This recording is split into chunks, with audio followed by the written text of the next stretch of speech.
para nosotros un enorme placer tener la oportunidad de compartir durante unos minutitos con la señora Presidenta de la República. Hemos tenido pues la posibilidad de hacerlo y queremos hoy entonces con ella pues abordar una serie de temas que pues vamos a tener oportunidad de profundizar durante estos minutos que vamos a tener este privilegio de pues compartir con ella. Señora Presidenta, un gusto tenerla en Telefides. Padre Vicky, es un gusto más bien el estar con ustedes. Gracias por la oportunidad.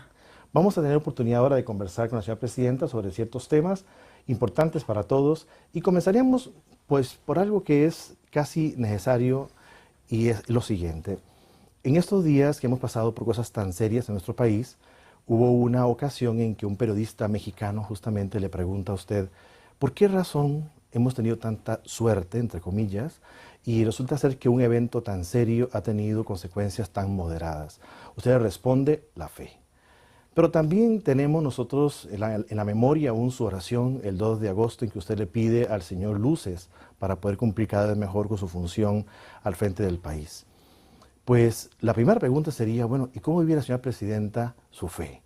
¿Qué significa para doña Laura en general el considerarse católica, vivir día a día su fe? Obviamente cada persona me parece que vive su fe de manera muy personal, hecha mano de distinto tipo de elementos, a veces hasta simbólicos y demás, pero me parece que hay como una constante en la forma en que se vive la fe y que es sentir que uno deriva fuerzas de algo que siendo superior a uno, como lo es Dios, a la vez está a la par de uno. No es que sea algo totalmente exterior, es algo a lo cual uno mira, admira, se nutre de una serie de virtudes que emana de él, pero que a la vez está a la par y lo acompaña. De manera que nos mueve hacia adelante, pero también nos da la fuerza para que ese movimiento se produzca. Es muy difícil definirlo, padre, porque me parece que la fe es más una vivencia que algo que se pueda narrativamente describir. Pero, por ejemplo, cuando los costarricenses vivimos eventos como el 1 o el 2 de agosto, en donde se mueve tanta gente de distintos puntos del país, algunos con graves dolencias, algunos llevando empujados en sillas de ruedas a sus parientes, a sus familiares, caminando kilómetros bajo el sol, bajo la lluvia, se caen, no demandan ayuda de nadie porque quieren llegar a donde quieren llegar.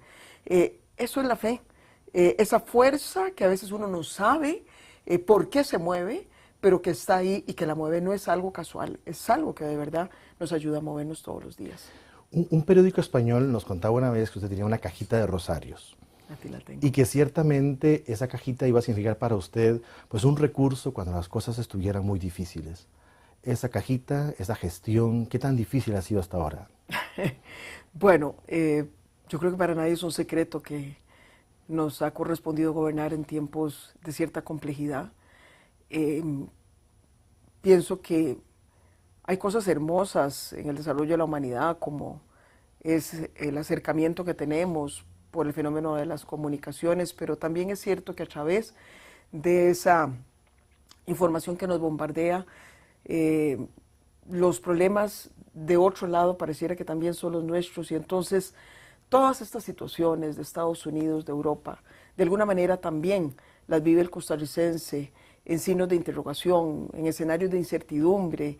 Nos irá a pasar también a nosotros hacia dónde vamos. El mundo tiene crisis, el mundo tiene interrogantes que no se responden y nos ha tocado especialmente vivir momentos de incertidumbre que los costarricenses lo viven más de cerca que antes, precisamente por el fenómeno de las comunicaciones. Luego nos ha tocado también darle algunas noticias no tan felices a los costarricenses, pero también les hemos querido hablar con franqueza y con el corazón, y eso no admite ni mentiras ni ocultamientos. Entonces le hemos tenido que decir que algunas de las instituciones más queridas, como la Caja Costarricense del Seguro Social, necesitaban una cirugía mayor. Y todo esto pues ha hecho que de verdad haya yo tenido que vivir algunos momentos especialmente complejos y difíciles. Pero lo más interesante es que me levanto todos los días con fuerza. Pero también cuando alguna gente atraviesa la puerta de mi despacho y me encuentra y me dice, pero doña Laura, usted no luce tan mal. ¿Por qué la vemos tan bien a pesar de todos los problemas que ha tenido que enfrentar? Y precisamente es eso, de nuevo, volvemos a la fe, que se manifiesta, en mi caso, hablamos de esos símbolos, de esos gestos, en el gesto de mucha gente, que las palabras que me dan la mayor parte de los costarricenses con quien contacto es, doña Laura, adelante, no pierda la fe. Doña Laura, adelante, estamos orando por usted. Doña Laura, adelante, aquí tiene. Y entonces es donde me dan el rosario, o la estampita, o la medallita, que las tengo ahí muy cerca de mi oficina. Claro. Ahora, la Iglesia le pide al cristiano, al católico, que se involucre en la vida política, ya sea a nivel individual, a nivel de partidos, pero sí que no lo haga de cualquier manera, que lo haga de modo eficaz e intachable, las dos cosas juntas. Pues, en este momento para usted, ¿cuál es como el gran reto que está pendiente para que un católico asuma esa responsabilidad y lo haga bien? Son momentos complejos, tengo que decirlo también, para toda la, digamos, la discusión entre políticas de Estado, principios del catolicismo, cómo se expresan, cómo se reflejan en decisiones que se están discutiendo y que se están tomando. Es un momento de mucho debate, muy intenso desde ese punto de vista. Y es inevitable que uno esté en el centro, digamos, de muchas de estas polémicas.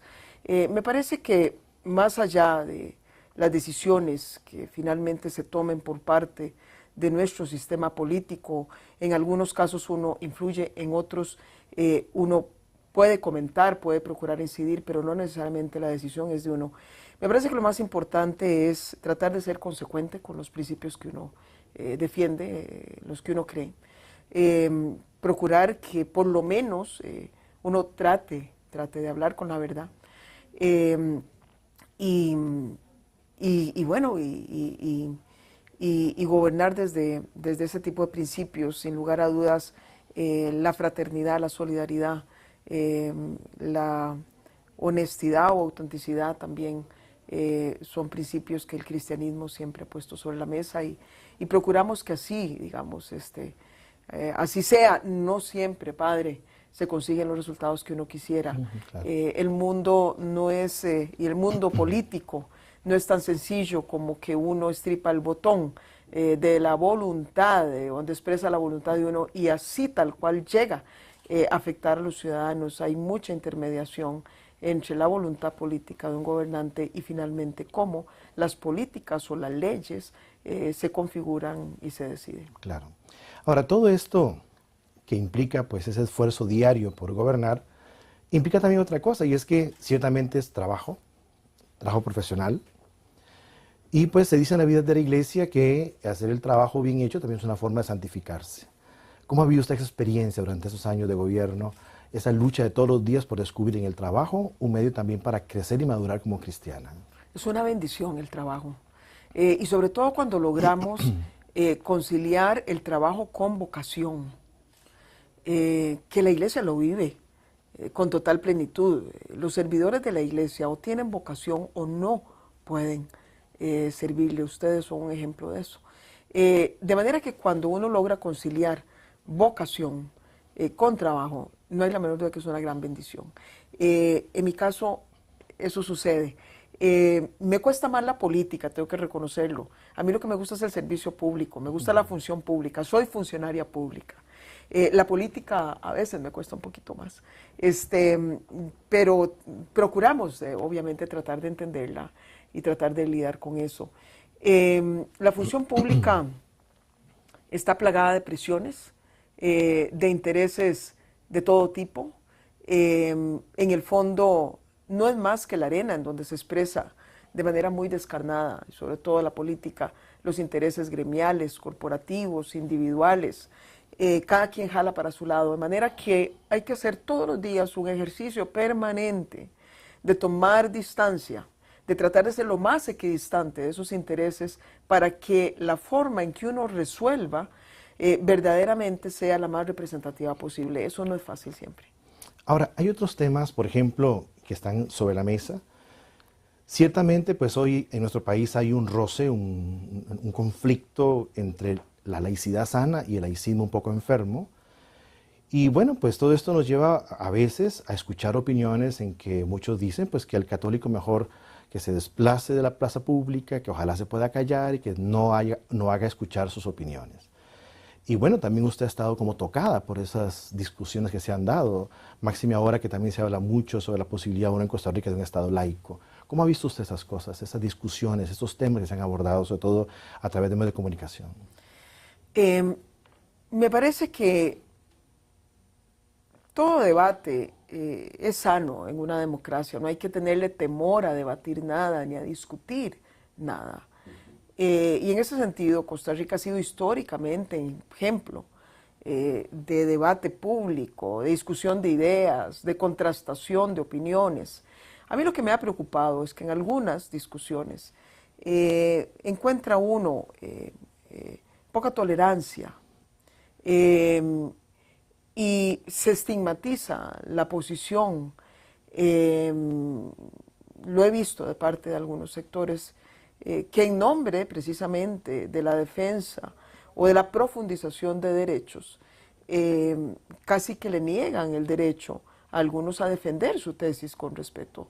Eso es lo que a mí me ha preocupado. Siento que de alguna manera algunos debates se han conducido con algunos niveles de intolerancia al punto que siento a alguna gente muy replegada, asustada, sin querer expresar lo que piensan y lo que sienten.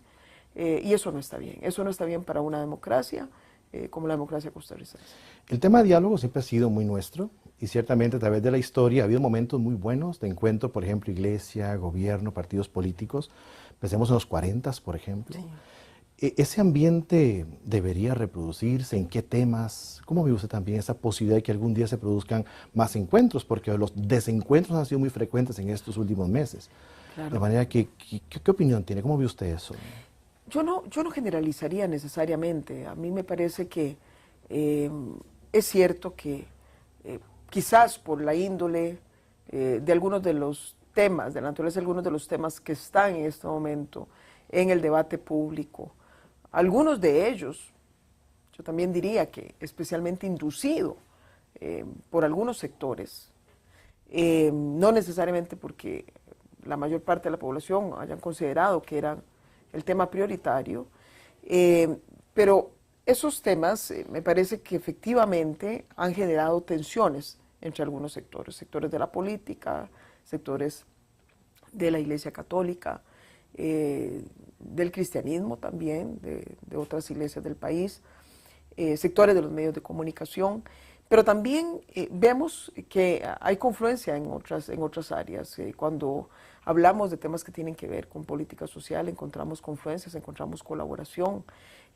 Cuando hablamos de temas de atención en comunidades, vemos también confluencias muy hermosas.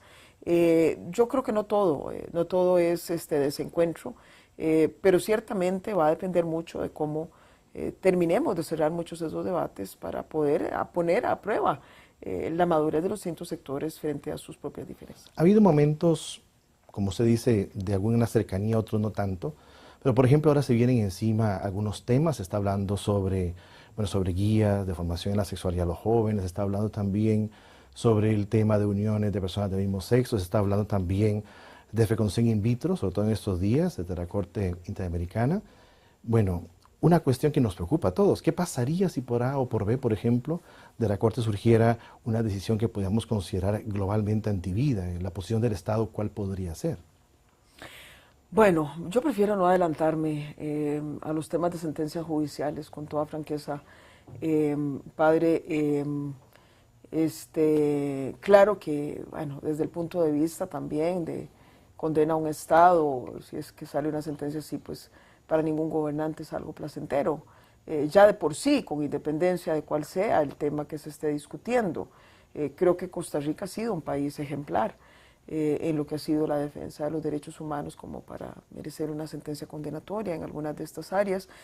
Siento que no a todas las sociedades, sino a todos los países se les puede juzgar bajo el mismo rasero ni pretender que adopten las mismas políticas de la misma manera, al mismo tiempo. Creo que cada sociedad tiene el derecho a ir madurando, discutiendo, revisándose, hay que revisar, protegerse, hay que proteger, sostener decisiones, hay que sostenerlas en el marco de sus propios instrumentos. Pero prefiero no adelantarme a la sentencia. El Estado costarricense ha hecho una defensa de la vida de acuerdo a lo que ha sido la posición histórica de nuestras instituciones, de acuerdo a lo que ha sido expresado en nuestra Constitución. Me consta que ha habido un trabajo serio de quienes han venido representando al Estado, pero tendremos que esperar a esa sentencia. Claro. Para ir terminando, resulta pues que también para nosotros en Canal 40 pues estamos tratando de hacer las cosas poquito a poco. Es un canal pequeñito que muchas veces nos cuestan tarifas y cosas de esas. Y la tecnología también. Sí. Pero bueno, nosotros quisiéramos también que todos los televidentes escucharan de parte de la señora presidenta, pues, ¿qué espera usted del canal? ¿Qué espera de un canal como este, que es de los canales que tiene como más claro que lo importante es pasar valores positivos, etcétera? ¿Y qué espera la señora presidenta de Telefides? Precisamente eso, padre. Vea, yo ando muy preocupada porque siento que Costa Rica es un país verdaderamente excepcional, verdaderamente excepcional. Pocas naciones han logrado un desarrollo tan balanceado como lo ha logrado Costa Rica. No quiero decir con esto que esté desconociendo que tenemos problemas, obstáculos, asuntos que atender, desbalances que todavía arrastramos.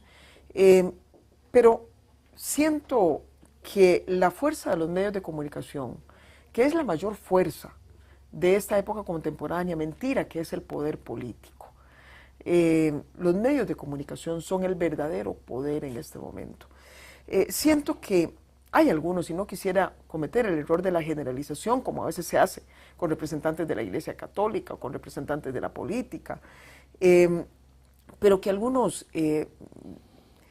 ponen énfasis en valores que no son los que verdaderamente requiere Costa Rica para seguir alimentando con fuerza y vitalidad las tareas que tenemos que enfrentar. Veo virulencia en el lenguaje, veo pesimismo, veo poner de relieve lo negativo, dando a entender que en Costa Rica todos prácticamente somos iguales, de malos, de ladrones, de pillos, de corruptos, cuando a uno le consta, porque todos los días se pone en contacto con mucha gente en este país, que en Costa Rica es mucho más la gente buena que hay, que la gente que ha hecho algún daño. Pero veo también a medios polarizando, ahí donde no es necesario polemizar o polarizar más que polemizar. De manera que llevar valores, llevar esperanza, llevar fe, alimentar esa fe en nosotros mismos, en la fuerza que tenemos y que podemos derivar de la inspiración que nos da nuestra religión, me parece que eso es lo que hay que hacer. El costarricense está deseoso de ese mensaje. De manera que a mí me alegra muchísimo que ustedes de verdad hayan retomado con fuerza este esfuerzo y cuenten con nosotros en todo lo que podamos. Muchas gracias. Bien, hemos tenido el privilegio de compartir durante unos minutos con la señora Presidenta de la República. Pues le agradecemos muchísimo a doña Laura este ratito. Ha sido además pues unas jornadas duras que ha pasado la señora Presidenta con respecto a acontecimientos que se han dado y ha sacado ese ratito, lo agradecemos muchísimo. Muchísimas gracias, doña Laura. Muchas gracias, padre, a usted de verdad, más bien.